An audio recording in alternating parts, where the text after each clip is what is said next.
Hi, and welcome to the second hour of Free for All Friday on Focal Point, AAFR Talk. Brian Fisher is my name, lighting my hair on fire as a radio maniac, at least according to Esquire magazine. And Esquire accuses me of wanting to encourage you to light your hair on fire too. Speaking of lighting things on fire, you know, we've been talking about this legalization of marijuana in Colorado and in Washington. And I want to give you just a snapshot of some of the problems that we're going to start reading about. This is from the state of Washington.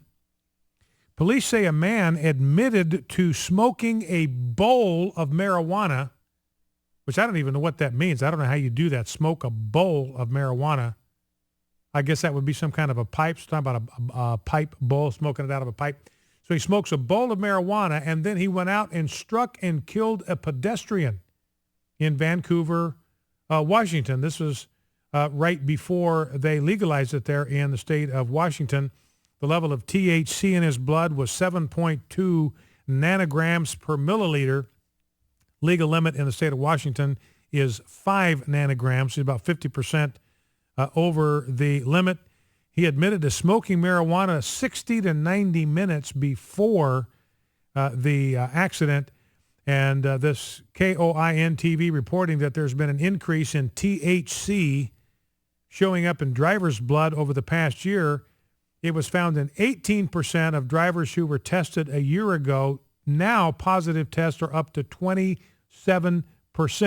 So now when they have to test a driver, test his blood, 27% of them have THC, that's the active ingredient, marijuana, in their system. That's up 50% from the year before when marijuana was not a legal substance. So expect to see more of these, more people dying. Here's a guy that's dead because marijuana was legal in the state of Washington.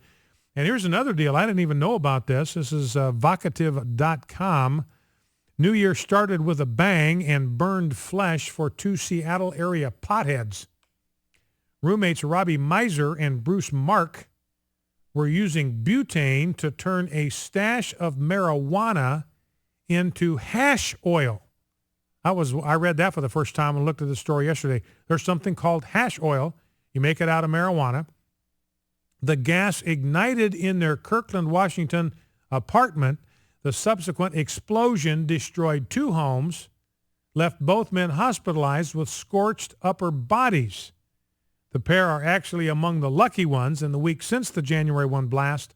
Mishaps while making the heady goo have left a Hawaii man dead, a dude in Fresno, California with 2nd and 3rd degree burns over 80% of his body, and an apartment complex in San Diego with $1.2 million in damages. Now, here police in Longmont, Colorado, last month, they responded to reports of a man, listen to this, whose body was literally smoking as he staggered down a residential street. So he's staggering down the street and he's literally smoking. His body is smoking. Turns out that the victim, Benjamin Callahan, and a buddy had detonated a nearby garage that they converted into an illicit lab. And the reason, I guess, for the hash oil is it's stronger and quicker getting into the system. It gets you stoned. Contains 15 to 30% THC, so just a few drops of this hash oil can get you as ripped as a joint. So anyway, expect to see more of those stories in the years to come. Well, let's go back to the phones. 888-589-8840 is the number. 888-589-8840 is the number to call if you would like to join the program. You know, back to the illegal immigration thing just for a moment. Here's a story out of Nevada where 75% of illegals, they've got a deal now in Nevada where illegal aliens can get driver's licenses. And, of course, that's bad because they use that as a legal form of identification for all kind of stuff. So not a good idea. But at any rate, they've got this law now in Nevada where illegal aliens, criminal trespassers can get driver's licenses. So they don't even have the right to legally be in this country, and now they can legally drive on our streets? What kind of possible sense, rational sense, does that even make? But they've discovered that 75% of the applicants can't even pass the driver's test. And I assume some of it is just illiteracy. They can't read the test well enough to be able to discern the questions and answer it. So they can't even read a driver's license test. You start thinking about that. Okay, well, they can't read a driver's license test. How are they going to read road signs and street signs and traffic signs if they don't even know the language? You know, Steve King from Iowa, he got into big trouble not too long ago talking about this immigration thing when he said, look, the problem you're going to have with this whole Dreamers thing, where these young people are given the right to stay in the country if they've been brought across the border by their parents. He says, look, some of these Dreamers, some of them are hardworking students and they become the valedictorian of the class. But he says a lot of them are drug mules. They're just carrying drugs from Mexico into the United States.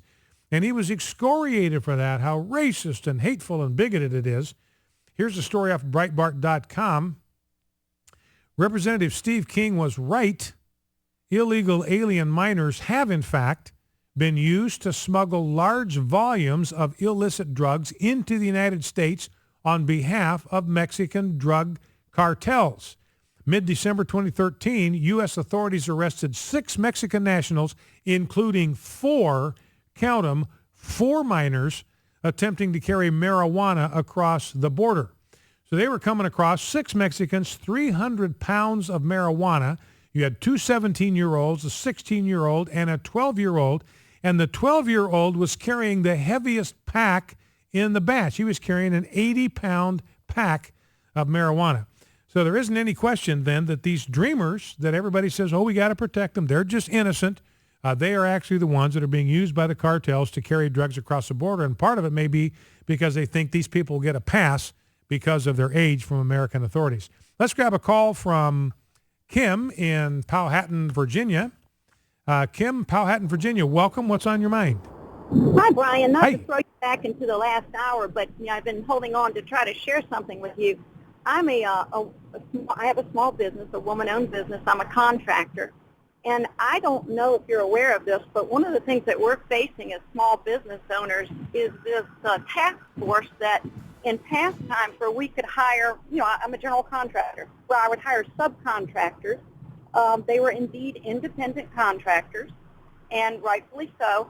But there's been such a push to make them our employees that there's such a fine line. I had, my business deals in property preservation. We deal with the foreclosed homes. I hire lawn crews, landscapers to come in, and maid service people.